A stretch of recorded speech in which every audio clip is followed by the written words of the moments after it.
നമ്മുടെ ശരീരത്തിൽ സ്ട്രെസ് ഹോർമോണായ കോർട്ടിസോളിന്റെ അമിതമായിട്ടുള്ള പ്രൊഡക്ഷൻ ഉണ്ടാകുമ്പോൾ ശരീരം കാണിക്കുന്ന ലക്ഷണങ്ങൾ എന്തൊക്കെയാണെന്ന് നമുക്ക് നോക്കാം. അഡ്രിനൽ ഗ്ലാൻഡിൽ നിന്നാണ് കോർട്ടിസോൾ എന്ന ഹോർമോൺ പ്രൊഡ്യൂസ് ചെയ്യുന്നത്. അമിതമായിട്ടുള്ള അല്ലെങ്കിൽ ക്രോണിക് ആയിട്ടുള്ള സ്ട്രെസ് വരുമ്പോഴോ അല്ലെങ്കിൽ ചില മെഡിസിൻസിന്റെ അമിതമായിട്ടുള്ള ഉപയോഗം, അങ്ങനെ ചില കാര്യങ്ങൾ വരുമ്പോഴാണ് കൂടുതൽ അളവിൽ കോർട്ടിസോൾ ശരീരത്തിലേക്ക് പുറപ്പെടുവിക്കുന്നത്. നോർമൽ ആയിട്ടുള്ള രീതിയിൽ കോർട്ടിസോൾ ശരീരത്തിൽ പ്രൊഡക്ഷൻ നടക്കുന്നത് വളരെ നോർമലാണ്.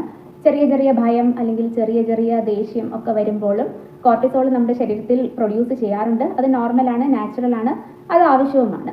പക്ഷേ ദീർഘകാലം സ്ട്രെസ് കൊണ്ടോ അല്ലെങ്കിൽ ദീർഘകാല അടിസ്ഥാനത്തിൽ ഉണ്ടാകുന്ന ഭയം കൊണ്ടോ കോർട്ടിസോളിന്റെ അളവ് അമിതമായിട്ട് പ്രൊഡ്യൂസ് ചെയ്ത് അത് അങ്ങനെ നിലനിൽക്കുമ്പോൾ നമ്മുടെ ശരീരത്തിൽ ശരീരഭാരം വർദ്ധിക്കാൻ കാരണമാകും.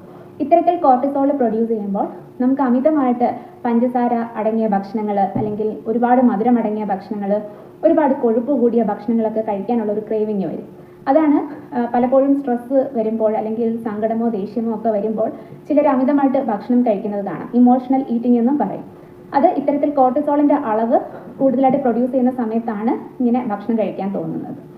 ഇങ്ങനെ ആകുമ്പോൾ വെയിറ്റ് ഗെയിൻ വരും. പ്രത്യേകിച്ച് നമ്മുടെ വയറിന്റെ ഭാഗത്ത് അബ്ഡോമിനൽ ഏരിയയിൽ അമിതമായിട്ട് വണ്ണം വരുന്നതായിട്ട് കാണാം. ഈ കോർട്ടിസോൾ അമിതമായിട്ട് പ്രൊഡ്യൂസ് ചെയ്യുമ്പോൾ നമ്മുടെ ഉറക്കം ഉണർവ് ചക്രം അല്ലെങ്കിൽ സ്ലീപ്പ് വേക്ക് സൈക്കിൾ ഇതിനെ അഫക്റ്റ് ചെയ്യും. അതുകൊണ്ട് തന്നെ രാത്രിയിൽ ഒട്ടും ഉറക്കം കിട്ടാത്ത ഒരവസ്ഥ വരാം.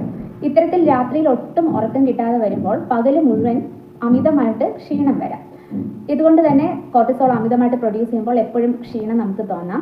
മാത്രമല്ല ഇത് നെർവസ് സിസ്റ്റത്തിനെ കൂടുതലായിട്ട് സ്റ്റിമുലേറ്റ് ചെയ്യിക്കും. അതുവഴി നമുക്ക് അമിതമായിട്ടുള്ള ക്ഷീണം തോന്നാം. ഇത്തരത്തിൽ കോർട്ടിസോൾ നമ്മുടെ ശരീരത്തിൽ പ്രൊഡ്യൂസ് ചെയ്യുമ്പോൾ നമുക്ക് ഇറിറ്റേഷൻ, ദേഷ്യം, ഡിപ്രഷൻ, പലതരത്തിലുള്ള മൂഡ് സ്വിങ്സ് ഇതൊക്കെ കണ്ടുവരാറുണ്ട്. മാത്രമല്ല നമ്മുടെ രോഗപ്രതിരോധ ശേഷിയും ഇത് അഫക്റ്റ് ചെയ്യും. കോർട്ടിസോൾ അമിതമായിട്ട് പ്രൊഡ്യൂസ് ചെയ്യുമ്പോൾ രോഗപ്രതിരോധ ശേഷി കുറയും.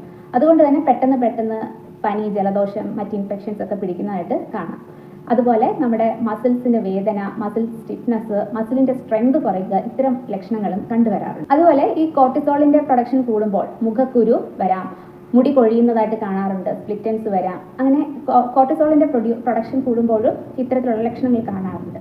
ഈ പറഞ്ഞ ലക്ഷണങ്ങളൊക്കെ മറ്റ് പല അസുഖത്തിന്റെ ഭാഗമായിട്ടോ അല്ലെങ്കിൽ പല ഡെഫിഷ്യൻസിയുടെ ഭാഗമായിട്ട് വൈറ്റമിൻ ഡി കുറഞ്ഞാൽ വരാം, അല്ലെങ്കിൽ തൈറോയിഡിന്റെ പ്രോബ്ലം ഉണ്ടെങ്കിൽ വരാം, PCOD പോലുള്ള അവസ്ഥകളൊക്കെ ഉണ്ടെങ്കിലും വരാം. അങ്ങനെ മറ്റ് പല അസുഖങ്ങളുടെ ഭാഗമായിട്ടും വരാം. അതുപോലെ തന്നെ അമിതമായിട്ട് സ്ട്രെസ്സോ അമിതമായിട്ടുള്ള ഭയമോ ഉണ്ടെങ്കിലും കോർട്ടിസോളിന്റെ പ്രൊഡക്ഷൻ കൂടുന്നതനുസരിച്ച് ഇത്തരം ലക്ഷണങ്ങൾ കണ്ടുവരാറുണ്ട്. അപ്പോൾ നമ്മളിത് ബ്ലഡ് ടെസ്റ്റ് ചെയ്തിട്ടാണ് തിരിച്ചറിയേണ്ടത്. സ്വയം രോഗനിർണയം നടത്താതെ എപ്പോഴും ഒരു ഡോക്ടറിന്റെ നിർദ്ദേശപ്രകാരം മാത്രമേ ഒരു രോഗം സ്ഥിരീകരിക്കാൻ പാടുള്ളൂ.